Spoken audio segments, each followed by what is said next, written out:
दम घुटता है, जब लोग बेहोश हो जाते हैं, धरती का दम घुटता है, जब सब मुनाफा बढ़ता है, धरती का दम घुटता है, जब मुनाफा बढ़ता है, धरती का दम घुटता है, जब सरमाया फैलता है, धरती का दम घुटता है, जब सरमाया फैलता है, धरती का दम घुटता है। दोस्तों, आज ये मुल्कगीर day of action Awami workers party की तरफ से मुल्कगीर सतह पर एहतजाज की कॉल दी गई है, ताकि ना सिर्फ इस पूरे मुल्क के अंदर बल्कि दुनिया भर के अंदर जो माहौलियाती तब्दीली का निज़ाम का सिलसिला चल पड़ा है, इसके असरात सबसे ज़्यादा पाकिस्तान जैसे ममालिक में आज हमें महसूस हो रहे हैं। हाँ, अब तो शायद बहुत सारे लोग क्लाइमेट चेंज की बात करते हैं, लेकिन हम वो लोग हैं, हम वो शायद इस मुल्क के अंदर वो वाहिद सियासी कुव्वत है जो कि आज से कई साल पहले से बार बार ये बात करते चले आ रहे हैं कि ये जो सरमाया दराना निज़ाम है, ये ना सिर्फ एक इंसान दुश्मन निज़ाम है, बल्कि ये माहौल और कुदरत दुश्मन निज़ाम भी है। और जब अगर इंसान और माहौल में तवाज़न बिगड़ जाता है तो ना तो इंसान जिंदा रह सकता है और ना ही ये माहौल और कुदरत का निज़ाम जिस तरीके से एक ज़माने में चलता था उसका निज़ाम भी उस तरीके से नहीं चल पाएगा। तो आज हमें नज़र आता है कि जो माहौलियाती तब्दीली इस पूरी दुनिया में रूनमा हो रही है, पाकिस्तान के अंदर इसके जो असरात हैं उसको वाज़े करने के लिए, उसके हवाले से लोगों को ठोस मालूमात देने के लिए और एक सियासी जमात होने के नाते ये पैगाम देने के लिए कि जब तक के क्लाइमेट चेंज के पीछे अवामिल को समझा नहीं जाएगा, इस इंसान दुश्मन, कुदरत दुश्मन, जानवर दुश्मन, जिंदगी दुश्मन निज़ाम का मुकाबला करके इस गले सड़े निज़ाम को फेंक के सोशलिज्म जैसे निज़ाम को हम नहीं लाएंगे, उस वक्त तक हम सारों की ज़िंदगी शदीद ख़तरे में है और ये ख़तरा दिन ब दिन बढ़ता चला जा रहा है। आज का मकसद ये भी है कि आपको पाकिस्तान के मुख्तलिफ़ खित्तों से ताल्लुक़ रखने वाले साथी अपने अपने खित्ते में माहौलियाती तब्दीली का जो अमल है उसके बारे में मालूमात फराहम करेंगे, आपको बताएंगे कि उन खित्तों में ये जो क्लाइमेट चेंज है उसने किस किस तरह की बर्बादी जन्म दी है। और आखिर में हम आप सबको मिलकर हम तजावीज़ रखना चाहते हैं कि हमारे ख़्याल में ये जो बर्बादी हमारे सर पर आन खड़ी है, इस पूरी सूरत हाल के अंदर हम एक सियासी जमात होने के नाते हम क्या कर सकते हैं। क्या वाकई ये बहुत देर हो चुकी है कि हम इस बर्बादी को रोकें, या अभी भी ऐसे इक़दाम किए जा सकते हैं जिसमें इस आए दिन रोज़ बरोज़ बढ़ती हुई बर्बादी की रोकथाम का कोई इंतज़ाम किया जा सके। तो इसी के साथ मैं जमील आपसे रिक्वेस्ट करती हूँ कि आप माइक संभालें और बारी बारी उन दोस्तों को बुलाएं जिन्होंने आज अपने अपने खित्तों के हवाले से मालूमात यहाँ पर रखनी है। Thank you. जी बिल्कुल दोस्तों, मैं खुद मुख्तसर सी बात रखूँगा, उसके बाद हमारे और साथी आएंगे, वो तफसील में बताएंगे ये जो माहौलियात का इशू है जिसे हम इकोलॉजी कहते हैं या इन्वायरमेंटलिज्म कहते हैं, तो उसके हवाले से जो है वो हमारा पर्सपेक्टिव कि हम इस पूरे मसले को किस नज़र से देखते हैं वो हम आपको तफसील में बताएंगे। और दोस्तों, इस पूरी सूरत हाल में मैं चंद बेसिक सी जो चीज़ें हैं वो बताना चाहता हूँ कि हम इंसानों को कुछ बुनियादी बातें हैं जिसको समझने की ज़रूरत है।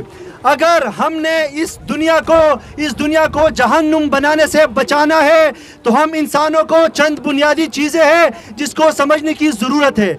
हम इंसानों को ये चीज़ समझने की ज़रूरत है कि इस दुनिया में सिर्फ हम इंसान नहीं रहते, इस दुनिया में इंसानों के साथ साथ यहाँ पर नबातात रहते हैं, यहाँ पर इंसानों के साथ जमादात रहते हैं, इस दुनिया में इंसानों के साथ हैवानात रहते हैं। जितनी ही एक इंसान की ज़िंदगी वो काबिल कदर है, उतना ये माहौल हमारे लिए इम्पोर्टेंट है। अगर आज हमने इस माहौल को इस माहौल को बचाने की कोशिश नहीं की और इस क्लाइमेट चेंज के जो पस पर्दा जो अवामिल है उसको समझने की कोशिश नहीं की, तो वो वक्त दूर नहीं कि इस दुनिया में ही इस दुनिया से जहन्नुम बन जाएगा। घर में बच्चे मरते हैं, धरती का दम घुटता है, धरती पे प्रोजेक्ट बनता है, धरती का दम घुटता है, जब बस्ती गिराई जाती है, ठीक है, छोड़ दो। धरती का दम घुटता है, जब नस्लें पानी भरता है, धरती का दम घुटता है, जब प्लास्टिक खुला बिकता है, धरती का दम घुटता है, जब पेट्रोल निकाला जाता है, धरती का दम घुटता है, जब बैरिया वाला कब्जा करता है, धरती का दम घुटता है, जब FW और NLC कब्जे करते हैं, धरती का दम घुटता है, जब लूट मार का बाजार गर्म किया जाता है। धरती का दम घुटता है। यहाँ पे आप देखें इस वक्त ये एक अजीब मंजर है, मैंने कभी पहले भी इतवार के रोज ऐसा देखा नहीं है प्रेस क्लब को। एक तरफ आपको साम्राज्य जंग का शिकार अफगान अवाम यहाँ पे पिछले बस कम 30 दिन से पड़े हुए और कोई पूछने वाला नहीं। दूसरी तरफ हमारे मजहबी दोस्त ही है, लेकिन बहरहाल वो भी एक साम्राज्य जंग का हवाला देकर फ़लस्तीन के अवाम के हवाले से मुजाहरा कर रहे थे। चलो ये अच्छी बात है, वो थोड़ा सा दूर चले गए, अब हमें एक दूसरे को सुनने का मौका मिलेगा। लेकिन कहने का मकसद ये कि ये सारी चीज़ें एक साथ जुड़ी हुई हैं। कई लोगों को लगता होगा, हमारे हलकों में भी कई लोग ऐसे होंगे जिनको लगता होगा कि ये जो माहौल की बात हो रही है ये तो बस एक दरख्त लगाने की बात है, या थोड़ा सा प्लास्टिक ना इस्तेमाल करने की बात है, या पानी की किल्लत की बात। ये सारी सियासी और मुआशी बातें हैं और ये सारे एक इस आलमी निज़ाम के साथ जुड़े हुए हैं जिसके अंदर हम जकड़े हुए हैं, जिसको आप साम्राज्य का नाम भी दे सकते हैं, सरमायादारी का नाम भी दे सकते हैं, यहाँ पे फौजी कब्जा का नाम दे सकते हैं। इसके कई कई शाखें हैं, कई कई इसकी किस्में हैं, कई कई इसकी अलामतें हैं। यहाँ पे खड़े खड़े जो किसी ने कहा कि क़यामत या जहन्नम, यहाँ पे खड़े खड़े आसमान में बिल्कुल आप देखें कि कोई धूप नज़र नहीं आ रही, लेकिन 40 डिग्री यहाँ पे मौसम है और आंधी चल रही है। और पिछले महीने से आप चोलिस्तान जाएं, आप डेरा बुगटी जाएं, आप सिंध के साहिली इलाकों में जाएं, लोगों के पास पीने का साफ पानी तक नहीं है। यानी कि जदीद रियासत है, हमारे हुक्मरान एक दूसरे के खिलाफ, शर्म का मकाम है कि एक रात का वक्त आता है तो जलसे खड़काते हैं एक दूसरे के खिलाफ। कोई लंदन जाकर हिदायत लेकर आ रहा होता है, लेकिन किसी को इस चीज से गर्ज नहीं है कि आप डेरा बुगटी जाएं और कॉलेरा का आउटब्रेक हुआ है क्योंकि वहां पे पीने का पानी नहीं मुयस्सर होता। आप साहिली इलाकों में जाएं, हजारों साल से माएगीर जो हैं जिनका तारीखी रोजगार है, वहां पे हम बड़े बैरूनी ट्रॉलरों को ठेके जरूर दे सकते हैं, लेकिन वहां पे मकामी माएगीरों का रोजगार को हमें थोड़ा सा भी जरा सा भी परवाह नहीं है। यहाँ पे ग्वादर के पोर्ट के और बड़े खूबसूरत तस्वीरों के सोशल मीडिया के ट्रेंड चलते हैं, लेकिन वहां पे मकामी लोगों की हालत किसी को पता हो तो उनकी तबीयत साफ हो कि ये कौन सी तरक्की है। रोड बनते हैं, पहाड़ काटे जाते हैं, सोने पे सुहागा गिलगित बल्तिस्तान में हमें आए रोज कभी इमरान खान कहता है तो कभी शहबाज शरीफ कहता है कि वहां पे जाकर टूरिज्म करें। क्या टूरिज्म करें? वहां पे आए रोज सैलाब आता है, पुल गिर जाते हैं, ग्लेशियर दर बदर पिघलते चले जा रहे हैं, और फिर भी माइनिंग के कॉन्ट्रैक्टर्स और मुनाफाखोर जिनके सबसे ज्यादा खाकी वाले, उनकी बस ही नहीं होती कि पहाड़ काटते चले जाते हैं, कान बनाते चले जाते हैं और ग्लेशियर पिघल रहे हैं। और आपको पता होना चाहिए, यहाँ पे जो बच्चे हैं इनको पता होना चाहिए कि इस मुल्क का तमाम पानी, जो 5 के 5 दरिया का जो पानी है, जो ऊपर से लेकर कराची तक दरिया सिंध के खात्मे तक पानी आता है, वो तमाम का तमाम गिलगित बल्तिस्तान और कश्मीर के पहाड़ियों से नीचे होकर आता है। आज हम यहाँ हर साल ही आते हैं जब माहौल के यहाँ पे इतने मसले होते हैं, और इस साल क्योंकि बहुत ज़्यादा हीट वेव है, सैलाब आ रहे हैं और हमारी गवर्नमेंट कुछ बोल रही है पर ये चीज़ कब से पता थी कि पाकिस्तान में ऐसा होना है। पाकिस्तान पिछले 20 साल से हर साल जो दुनिया की 10 मुल्क हैं जो सबसे ज़्यादा वल्नरेबल है क्लाइमेट चेंज के लिए, 20 साल से उस लिस्ट पे है। हमारी गवर्नमेंट को ये बात 20 साल से पता है कि इस तरह का मौसमियाती तब्दीलियाँ आनी हैं, हमारे मुल्क में ऐसी तब्दीलियाँ आनी हैं, हमारे ग्लेशियर मेल्ट हो रहे हैं, हमारे इंटीरियर सिंध और बलूचिस्तान में पानी का मसला हो रहा है। इस साल हमारी आम की और वीट की प्रोडक्शन इतनी कम हुई है कि हम अपने मुल्क में जितने लोगों को ज़रूरत है वो भी पूरी नहीं कर पाएंगे। तो ये सब चीज़ें हमारे हुक्मरान जानते थे कब से, ये सब चीज़ें साइंस में कब से मौजूद हैं कि ये होना है, पर इस पर कुछ नहीं किया जा रहा, क्लाइमेट इमरजेंसी नहीं लगाई जा रही। और अभी हम जो हैं, हमारे दुनिया का टेम्परेचर जो हम बात करते हैं 1.1 डिग्रीज बढ़ा है और ये कहते हैं 2025 तक 1.5 बढ़ेगा। अगर 1.1 पे ये हाल है तो 1.5 पे क्या होगा। और जो दुनिया के बड़े लीडर हैं वो तो कहते हैं हमने जो लिमिट रखी है वो 2 रखी है। तो पाकिस्तान जैसा मुल्क जिसमें 1.1 पे ये हाल है, जब ये डबल हो जाएगा तो हमारे मुल्क का क्या हाल होगा और क्या हम सरवाइव कर पाएंगे। हमारा मुल्क जिसका 70% लोग डायरेक्टली और इनडायरेक्टली एग्रीकल्चर पे, एनवायरनमेंट पे डिपेंड करते हैं, क्या हम वो लोग सरवाइव कर पाएंगे इस मसले में। और जब हम क्लाइमेट चेंज की बात करते हैं तो वही सरमायादाराना निज़ाम सामने आता है। क्या होता है, कौन इम्पैक्ट होता है, गरीब लोग हो रहे हैं। हमारे यहाँ पे अर्बन प्लानिंग नहीं है, हमारे शहर इस बदलते मौसम के लिहाज से नहीं बनाए जा रहे। हमारे यहाँ पे जब क्लाइमेट चेंज होता है तो जेंडर बेस्ड वायलेंस बढ़ जाता है, ज्यादतियाँ बढ़ जाती हैं। कौन लोग जो गरीब है, जो फ्रंट लाइन कम्युनिटीज़ हैं वही इम्पैक्ट हो रहे हैं। पर हमारे यहाँ पे क्या किया जाता है, हम कहते हैं सिस्टम चेंज नहीं करना, क्या कहते हैं हमें अपनी ज़िंदगी को बदलो, कागज़ कम इस्तेमाल करो, प्लास्टिक का स्ट्रॉ ना इस्तेमाल करो। क्या उससे हम इस मौसमियाती तब्दीली को रोक पाएंगे। हमें ये बताया जाता है अपना कार्बन फुटप्रिंट देखो, जिस तरह पेट्रोल तो हम निकाल रहे हैं, हम पे इल्ज़ाम लगाया जाता है कि हम इस बदलते हुए मौसम की हमारी वजह से हो रही है। पर ये कौन कर रहा है। पूरी दुनिया में 70 से 80% जो ये गैसें निकल रही हैं जो क्लाइमेट चेंज कर रही हैं वो सिर्फ 100 कॉरपोरेशंस हैं। और वो 100 कॉरपोरेशंस कहाँ हैं, उनमें से एक भी पाकिस्तान में नहीं है। वो 100 कॉरपोरेशन जो हमारे ऊपर ये जो सैलाब आ रहे हैं, हमारे ऊपर हीट वेव आ रही है, वो इससे पैसा बना रही हैं। वो 100 कॉरपोरेशन जो 70% क्लाइमेट चेंज के लिए है।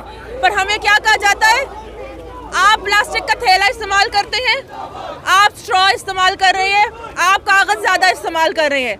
तो सबसे पहले हमें अपने दिमाग से ये निकालना चाहिए क्लाइमेट चेंज हमने नहीं किया, ये उन पॉलिसीज से हुआ है, ये उन लोगों ने किया है जो इन बड़ी फैक्ट्रियाँ चलाते हैं। और उसके बाद हम यही बात करेंगे कि हमारा जो सरमायादारा निज़ाम है वो क्या है, गरीब को लेबर, चीप लेबर से चलता है। हमें आदत हो गई है एक्सप्लॉयटेशन की, और वही एक्सप्लॉयटेशन जो हमारा कैपिटलिस्टिक सिस्टम है हम वही अपने प्लैनेट के साथ भी कर रहे हैं। हम अपने प्लैनेट को एक्सप्लॉयट कर रहे हैं। हम ये समझते हैं कि ये जो चीज़ें रिसोर्सेज हैं ये तो चलती रहेंगी मुफ्त में, जिस तरह हम अपने यहाँ पे गरीब के साथ होता है, जिस तरह हमारे यहाँ पे औरतों के साथ होता है, माइनॉरिटीज़ के साथ होता है, फ्रंट लाइन कम्युनिटीज़ के साथ होता है। तो वो जो कैपिटलिस्टिक सिस्टम है ना, हमने उसको अपने हर किस्म के ज़िंदगी के उसमें ले आए हैं और हम ज़मीन को भी वही समझ रहे हैं और हम अपने आसमान को और खलाक और मौसम को भी वही समझ रहे हैं और हम उसी से उसको तबाह कर रहे हैं। तो सबसे पहले जब हम क्लाइमेट चेंज की बात करते हैं तो हमें ये रियलाइज़ करना चाहिए कि ये एक सिस्टम ऑफ इनइक्वालिटीज़ है, और ये इसीलिए है क्योंकि हमारा capitalistic patriarchal system, colonial system जो है जिसको और आगे कर रहा है। तो जो हमने बात की कि हमें सिस्टम चेंज चाहिए क्लाइमेट चेंज को रोकने के लिए, हमें उन लोगों को रिस्पॉन्सिबल ठहराना चाहिए जो इसके हैं। अब हर साल, पिछले साल जो ये बड़े मुल्क हैं जिन्होंने कहा कि हम $10 बिलियन जो मुल्क तबाह हो रहे हैं जिनमें पाकिस्तान है उनके लिए करेंगे, तो वो पैसा अगर हमारे मुल्क में आ रहा है तो वो कहाँ जा रहा है। वो इन प्रोजेक्ट्स का पैसा उनको चलाने के लिए, उनको इन क्लाइमेट चेंज को अडेप्ट करने के लिए अगर हमारे मुल्क में वो पैसा आ रहा है तो हमें अकाउंटेबिलिटी चाहिए कि वो कहाँ इस्तेमाल हो रहा है। हम बात करते हैं बिलियन ट्री सुनामी की, पर पाकिस्तान दुनिया में 1% से भी कम कार्बन बनाता है, तो हम क्यों दरख्त लगा रहे हैं? सिर्फ एक दुनिया को दिखाने के लिए कि हम अच्छा कर रहे हैं। हमें पैसा अडेप्टेशन पे लगाना चाहिए। हमें पता है सैलाब आ रहे हैं, तो हम बंद ज़्यादा बनाएं, हम अपने ब्रिजों को स्ट्रॉन्ग करें। हमें पता है हीट वेव आनी है, कितने सालों से हर साल हम सुनते हैं कराची में इतने लोग हीट वेव से मर गए। हम क्या करते हैं? कुछ भी नहीं। अगले साल फिर से ये खबर आती है। लाहौर में जो स्मॉग होती है, तो गवर्नमेंट ने क्या किया? उन्होंने कहा अच्छा 20, अगर स्टैंडर्ड 20 है तो हम स्टैंडर्ड को 40 कर देते हैं, हम टॉक्सिक को नॉर्मल कर देते हैं। और यही किया जा रहा है कि हम लोगों को बेवकूफ़ बनाया जा रहा है कि कह रहे हैं कि अच्छा आप पोल्यूटेड एयर करो, हम तो स्टैंडर्ड ही बदल देंगे। ये सब चीज़ें हर साल हो रही हैं, पर क्या किया जा रहा है? जिस तरह मैंने कहा 20 साल से पाकिस्तान उस लिस्ट पे है, तो क्या किया जा रहा है? तो हमारी गवर्नमेंट को चाहिए कि ये जो दरख्त लगाने की स्कीमें हैं ये ना करे। हमें अडेप्टेशन चाहिए। हमें पता है ये चीज़ें होनी है, हमें पता है सैलाब आना है, हमें पता है पानी कम होना है, हमें पता है हीट वेव आनी है। तो हम अपनी पॉलिसीज़ को, हम अपने निज़ाम को उस लिहाज से बदलें। हम ये समझते हैं और ये हम सब का मौक़िफ़ है कि ये जो क्लाइमेट कैटास्ट्रॉफी है, ये बेसिकली एक तूफ़ान है, ये एक फूड क्राइसिस है, ये एक हीट वेव का क्राइसिस है, ये एक पानी की किल्लत का क्राइसिस है, ये होमलेसनेस का क्राइसिस है, और ये वाटर स्केर्सिटी की क्राइसिस है। ये बेसिकली हम जहाँ जिस निज़ाम के जब कहत आ रहा हो, जब हीट वेव आ रही हो, जब लोग भूख से मर रहे हो, जब गर्मी की वजह से आपकी जो जल्द है वो फट रही हो, तो वो एक क्लाइमेट कैटास्ट्रॉफी कोई छोटी सी चीज़ नहीं होती। क्लाइमेट कैटास्ट्रॉफी जो हमारी आ रही है वो बेसिकली क़यामत है, और वो एक तूफ़ान है जो लोगों की ज़िंदगियों को छीन लेगा, जो लोगों को गर्मी की वजह से मारेगा, जो लोगों की ज़िंदगियों को उनके साथ लोगों से ज़िंदगियां छीनेगा। और हमें ये समझने की ज़रूरत है कि दरख्त प्लांट करने से और झूठे ख्वाब दिखाने से ये मसला नहीं ख़त्म होगा, भूख ख़त्म नहीं होगी। आपका जो हर एक बच्चा मेल नरिश्ड है, वो इसी सिस्टम की वजह से मेल नरिश्ड है। आप जिस सिस्टम में रहते हैं, जिसमें लोग गर्मी से मर रहे हैं, जिसमें 34 डिग्री सेल्सियस से ऊपर अगर गर्मी हो तो लोग मरना शुरू हो जाते हैं। अभी इसी वक्त जकोबाबाद में 50 डिग्री सेंटीग्रेड रिकॉर्ड किया गया। 50 डिग्री सेंटीग्रेड पे इंसान नहीं रह सकते। 50 डिग्रीज़ पे आपकी जल्द जलने लग जाती है। 50 डिग्रीज़ पर आपके सर में दर्द होती है, आपका खून जो होता है वो आपकी जल्द की तरफ आता है, और फिर आप हीट स्ट्रोक से मर जाते हैं। ये हाइपोथर्मिया से कोई कम दर्दनाक चीज़ नहीं है। और ये किसके जिस्म पे गिरेगी? सबसे पहले ये मज़दूर के जिस्म पे गिरेगी, ये उन लोगों के घरों पे गिरेगी, उन लोगों के ऊपर गिरेगी जो उन घरों में रहते हैं जहाँ बहुत सारे लोगों को एक साथ रहना पड़ता है। ये वो लोग हैं जिनके घर इंसुलेटेड नहीं है, ये वो लोग हैं जिनके पास एयर कंडीशनर नहीं है, वो लोग हैं जिनकी जिस्मों पे जब ये गर्मी पड़ेगी तो वो एक हाइपोथर्मिया से ज़्यादा पेनफुल डेथ मरेंगे। और ये सिस्टम और ये वायलेंस ना सिर्फ अभी हो रहा है, ये वायलेंस आपके जो रिवर्स हैं उन्हें ड्राई आउट कर देगा। ये आपके रिवर्स को जो चीज़ सहरा बना रही है, जो आपके पहाड़ों को काट रही है। उसके बाद मेरा यानी अपने नेशनलिस्ट दोस्तों से सवाल है कि आपका कौन सा कल्चर रह जाता है जब आपका रोज़गार ख़त्म हो जाता है, जब आप गर्मी की वजह से अपने ना आप क्रॉप्स उगा सकते हैं, ना आप अपने लिए खाना ढूंढ सकते हैं, आपकी मवेशी जब मर जाते हैं तो आप कौन सा लाइवलीहुड है, वो कौन सा कल्चर है, वो कौन से ट्रेडिशंस हैं जो बचेंगे जब आपका घर नहीं होगा, जब आपके गांव की जगह एक खंडर होगा, जब आपके हर चीज़ एक डेजर्ट बन चुकी होगी। हमारा कल्चर हमारी कहानियों के साथ जुड़ा हुआ है, और हमारी कहानियाँ हमारे दरियाओं में हैं, हमारे रहन सहन के तरीके में हैं, हमारे लाइवलीहुड्स के साथ जुड़ी हुई हैं। और अगर ये फ्लड्स आ रहे हैं, ये हीट वेव्स आ रही हैं, ये भूख से लोग मर रहे हैं, तो वो कल्चर की बुनियादें तबाह कर देगा।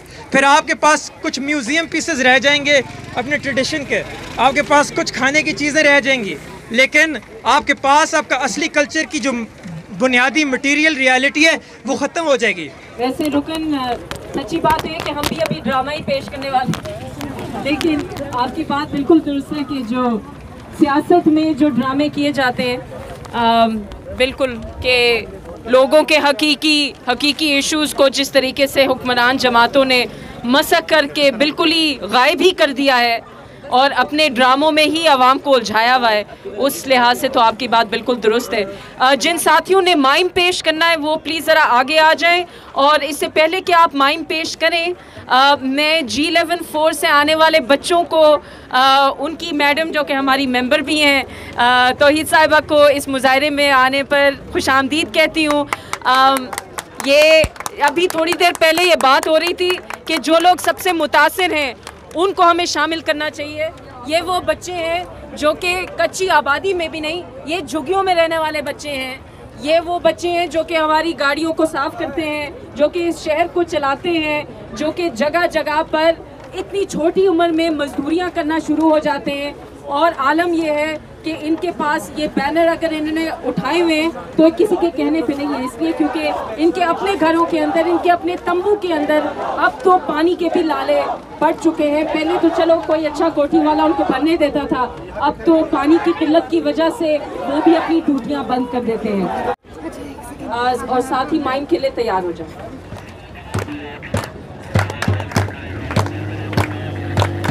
जब घर में कोयला जलता है, धरती का दम घुटता है। जब घर में बच्चे मरते हैं, धरती का दम घुटता है। जब दरिया कब से करता है, धरती का दम घुटता है। जब नाले बनते हैं, धरती का दम घुटता है। जब बस्ती गिराई जाती है, धरती का दम घुटता है। जब गाँव उजाड़े जाते हैं, धरती का दम घुटता है। जब नस्लें पानी भरता है, धरती का दम घुटता है। जब प्लास्टिक खुला बिकता है, धरती का दम घुटता है। जब सीपेट प्रोजेक्ट बनता है, धरती का दम घुटता है। जब पेट्रोल निकाला जाता है, धरती का दम घुटता है। जब टैंक बनाया जाता है, धरती का दम घुटता है। जब जंग कराई जाती है, धरती का दम घुटता है। जब पहाड़ काटा जाता है,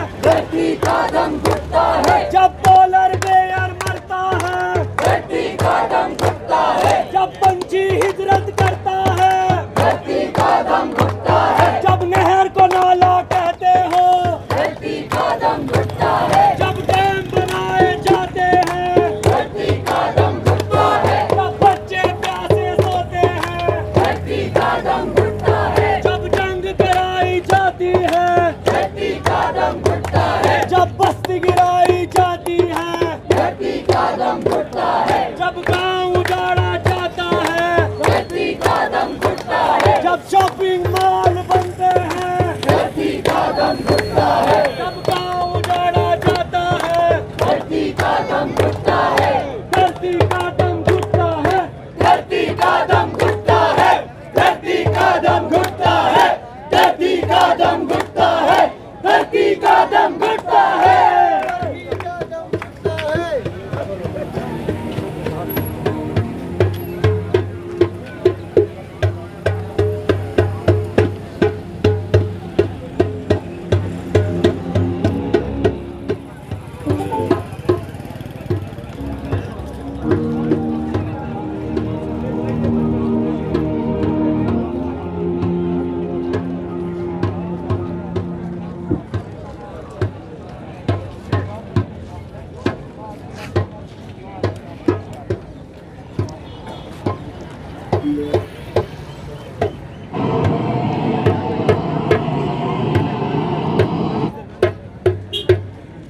धरती का दम घुटता है।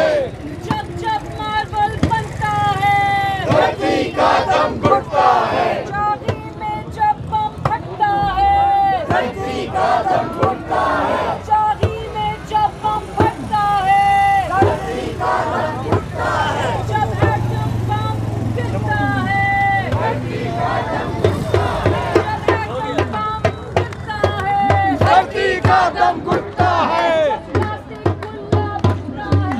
धरती का दम घुटता है। जब प्लास्टिक खुला बिकता है धरती का दम घुटता है।